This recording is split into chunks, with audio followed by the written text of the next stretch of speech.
Hello साथियों, welcome to Gurukul exam. आप सभी का स्वागत है साथियों आपके अपने चैनल गुरुकुल एग्जाम के अंदर। जैसा कि आप जानते हैं कि सी टेट की परीक्षा चल रही है और अब तक दोस्तों सी टेट में जिन प्रश्नों को पूछा गया है, चाहे वो बाल विकास हो, चाहे वो गणित हो, चाहे साथियों आपका पर्यावरण अध्ययन हो, चाहे साथियों हिंदी हो, चाहे आपकी अंग्रेजी हो, एज संस्कृत भी हो साथियों, उनमें दोस्तों जो सबसे ज़्यादा रिपीट प्रश्न आ रहे हैं उन सभी प्रश्नों को आप सभी के लिए लेकर आए साथियों। तो प्लीज़ आप इस वीडियो को शुरू से लास्ट तक देखना। आपको बताएंगे कि 11, 12 और 13 जनवरी को जो सी टेट की परीक्षा हुई थी उसमें कौन कौन से प्रश्नों को आज पूछा गया था। ठीक है, तो चलिए साथियों वीडियो को स्टार्ट करते हैं। सभी छात्र वीडियो को लाइक कर दीजिए। पहले प्रश्न में पूछा गया है कि निम्नलिखित प्रश्नों के उत्तर देने के लिए सबसे उचित विकल्प को चुनिए, सबसे बेस्ट विकल्प को चुनिए। ठीक है, तो यहाँ पर पूछा गया है कि पियाजे के अनुसार विकास की पहली अवस्था जन्म से लगभग 2 वर्ष आयु के दौरान बच्चा सबसे बेहतर क्या सीखता है। बहुत अच्छा प्रश्न है। ये सीखता है मित्रों इंद्रियों के प्रयोग द्वारा। क्या सीखता है मित्रों? इंद्रियों के प्रयोग द्वारा। ठीक है, चलिए आपको बता दें प्रश्न नंबर 2 में आपसे पूछा गया है कि सबसे अधिक गहन और जटिल समाजीकरण होता है। सबसे अधिक, थोड़ा सा क्वेश्चनों को जूम करता हूं ताकि देखने में आसानी हो। प्रश्न में पूछा गया है कि सबसे अधिक गहन और जटिल समाजीकरण क्या होता है।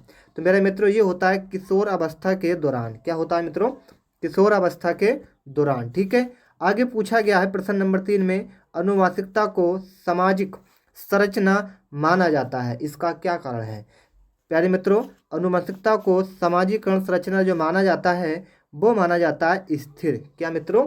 स्थिर जटिल। ठीक है, चलिए आ जाइए आगे। आगे पूछा गया है सीखने का वह सिद्धांत जो पूर्ण रूप से और केवल अवलोकनीय व्यवहार पर आधारित है, सीखने के सिद्धांत से समृद्ध है। तो इस प्रश्न का राइट आंसर हो जाएगा आपका व्यवहारवादी। क्या होगा साथियों? व्यवहारवादी। चलिए प्रश्न नंबर 5 पर आएंगे मित्रों। प्रश्न नंबर 5 में आपसे पूछा गया है कि निम्नलिखित में से कौन सा समझ के लिए शिक्षण को प्रदर्शित नहीं करता। बहुत अच्छा प्रश्न है। इस प्रश्न का राइट आंसर आएगा आपका विद्यार्थियों को एकांकित तथ्य और प्रतिक्रियाओं को याद रखने के योग्य बनाना। तो राइट आंसर आपका बी हो जाएगा। ठीक है, आगे आपसे पूछा गया मित्रों प्रश्न नंबर 6 काफ़ी इंपोर्टेंट है, नोट करिएगा कि निम्नलिखित में से कौन सी विशेषता आंतरिक रूप से अभिप्रेरित बच्चों के लिए सही नहीं है। इस प्रश्न का सही आंसर मित्रों होगा ये हमेशा सफल होते हैं। क्या मित्रों? ये हमेशा सफल होते हैं। ठीक है, आगे आपसे पूछा गया है एक शिक्षिका अपनी कक्षा को प्रतिभाशाली बच्चों की योग्यताओं की उपलब्धि चाहती है। अपने उद्देश्य की प्राप्ति के लिए उसे निम्नलिखित में से क्या करना चाहिए। तो क्या करना चाहिए मित्रों? नोट कर लेना आपको। विशेष ध्यान के लिए उन्हें समकक्षाओं से अलग करना चाहिए। ठीक है, तो राइट आंसर ए हो जाएगा आपका। आगे मित्रों आपसे पूछा गया था, बहुत अच्छा प्रश्न है, प्रश्न नंबर 8 कि छोटे शिक्षार्थियों में निम्नलिखित में से कौन सा लक्षण पठन कठिनाई का नहीं है। छोटे शिक्षार्थियों में निम्नलिखित में से कौन सा लक्षण पठन कठिनाई का नहीं है। उस प्रश्न का राइट आंसर होगा शब्दों और विचारों को समझने में कठिनाई। ठीक है, चलिए प्रश्न नंबर 9 पर आइए मित्रों, काफ़ी इंपोर्टेंट है कि शिक्षार्थियों का आत्मनियम की ओर संकेत करता है। शिक्षार्थियों का आत्मनियम किसकी ओर संकेत करता है? तो मित्रों ये आपका करता है अपने सीखने का स्वयं पर्यवेक्षण करने की उनकी योग्यता। तो आपका राइट आंसर होगा सी वाला। चलिए आ जाइए आगे। आगे आपसे पूछा गया है कि निम्नलिखित में से किस कथन को सीखने के लक्षण के रूप में नहीं माना जा सकता। निम्नलिखित में से किस कथन को सीखने के लक्षण के रूप में नहीं माना जा सकता। इस प्रश्न का राइट आंसर होगा व्यवहार का अध्ययन सीखना। क्या साथियों? व्यवहार का अध्ययन सीखना है। ठीक है, आ जाइए आगे। आगे आपसे पूछा गया सिद्धांत के रूप में रचनावाद। सिद्धांत के रूप में रचनावाद आपसे पूछा गया है। तो इस प्रश्न का सही आंसर आपका हो जाएगा बिल्कुल करेक्ट आंसर दुनिया के बारे में अपना दृष्टिकोण निर्मित करने में शिक्षार्थियों की भूमिका पर बल देता है। ठीक है साथियों, क्या देता है? बल देता है। आगे आपसे पूछा गया था मित्रों सृजनात्मक शिक्षार्थी वह जो किस चीज़ के लिए माना जाता है, यानी कि अच्छा होता है।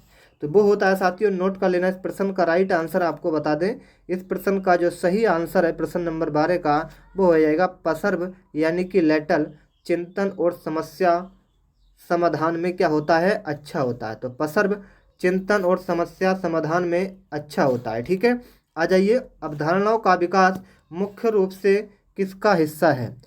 अवधारणाओं का विकास मुख्य रूप से किसका हिस्सा है, तो ये आपका होता है, नोट कर लेना प्यारे मित्रों, बौद्धिक विकास का। किसका साथियों, बौद्धिक विकास का। ये पीडीएफ आपको हमारे टेलीग्राम पर मिल जाएगी इसकी, तो जाकर टेलीग्राम को सभी छात्र ज्वाइन कर लेना, लिंक मिलेगा आपको डिस्क्रिप्शन में। ठीक है, चलिए आपको बता दें, प्रश्न नंबर 14 में पूछा गया है, व्यक्तिगत शिक्षार्थी एक दूसरे में भित्र होते हैं, इसका क्या कारण है। तो व्यक्तिगत शिक्षार्थी एक दूसरे से जो भित्र होते हैं वो आपके होते हैं विकास की दर से। किससे साथियों, विकास की दर से। तो राइट आंसर डी हो जाएगा। आगे आपसे पूछा गया मित्रों, बच्चे के उचित विकास को सुनिश्चित करने के लिए उसका स्वास्थ्य शारीरिक विकास एवं महत्वपूर्ण आवश्यकता है, ये कथन किसका था। तो ये कथन किसका मित्रों, ये आपका था। ये कथन जो है साथियों एक प्रकार का सही है, क्योंकि शारीरिक विकास विकास के अन्य पक्षों के साथ अतः संबंधित है। तो ये कथन बिल्कुल सही है, क्योंकि शरीर का जो विकास है वो सभी जो अंदर के अंग होते हैं उन्हीं के साथ संभव है। ठीक है, चलिए, जब सभी विकास करेंगे तभी तो सही चलेगा शरीर भी आपका। चलिए आपको बताते हैं, इरफान खिलौनों को तोड़ता है और उसके पुर्जों को देखने के लिए उन्हें अलग अलग कर देता है, आप क्या करेंगे बताइए। तो इरफान जो है साथियों वो खिलौनों को तोड़ देता है, उसके पुर्जों को देखने के लिए उन्हें अलग अलग कर देता है। तो इस पर आप क्या करेंगे, आपका मत क्या है इस पर, ये पूछा गया है। तो ये है, जिसके जिज्ञासु स्वभाव को प्रोत्साहित करेंगे और उसकी ऊर्जा को सही दिशा में संचालित करेंगे। तो राइट आंसर आपका ए हो जाएगा। आगे पूछा गया है, बच्चों के विकास के सिद्धांतों को समझना शिक्षक की सहायता करता है। बच्चे के विकास के सिद्धांत को समझना शिक्षक की सहायता करता है।